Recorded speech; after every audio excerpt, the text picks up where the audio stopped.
আসসালামু আলাইকুম সবাইকে। আমার কিচেনে আপনাদের সবাইকে স্বাগতম। আজকে আমি আপনাদের সবাইকে দেখাবো গরুর মাংসের রেসিপি। ভালো লাগলে অবশ্যই লাইক, কমেন্ট এবং সাবস্ক্রাইব করে দিবেন। তো চলুন শুরু করা যাক।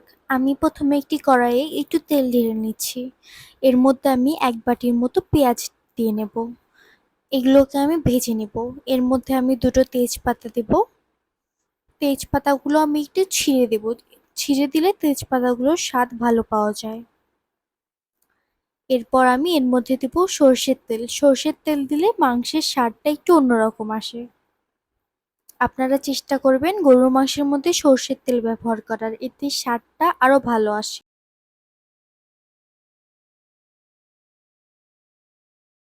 এরপর পেঁয়াজটা একটু লাল লাল হয়ে গেলে এর মধ্যে আমি একটু পানি দিয়ে নেব। এখন আমি একটি মশলা তৈরি করে নিয়েছি। তো এখানে নিয়েছি গরম মসলা, এখন নিচ্ছি আমি মরিচের গুঁড়ো পরিমাণ মতো নিচ্ছি। আপনারা যে যতখানি ঝাল খান ততখানি মরিচের গুঁড়ো নিবেন। এরপর নিচ্ছি হলুদের গুঁড়ো পরিমাণ মতো। এখন নিচ্ছি লবণ পরিমাণ মতো। এরপর নেব জিরের গুঁড়ো পরিমাণ মতো।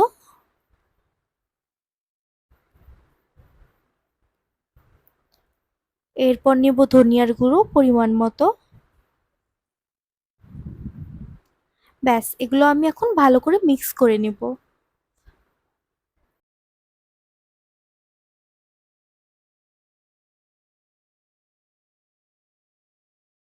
মশলাটা তৈরি হয়ে গেলে আমি পেঁয়াজের মধ্যে মশলাটা ঢেলে দেব।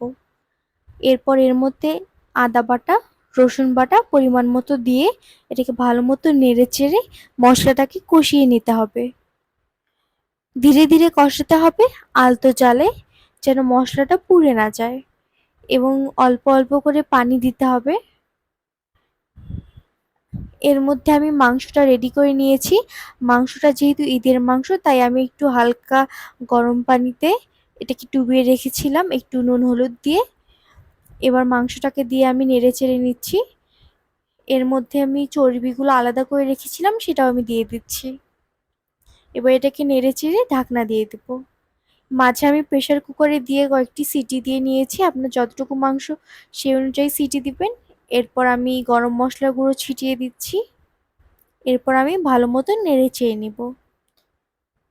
এই ঝোলটা ভালো মতো টানানো হয়ে গেলে আপনারা লবণটা চেক করে আপনাদের মাংসটা তৈরি হয়ে যাবে। তৈরি হয়ে গেল আমাদের মজাদার স্বাদের গরুর মাংসের রেসিপি। ভালো লাগলে অবশ্যই লাইক দিয়ে পাশে থাকবেন।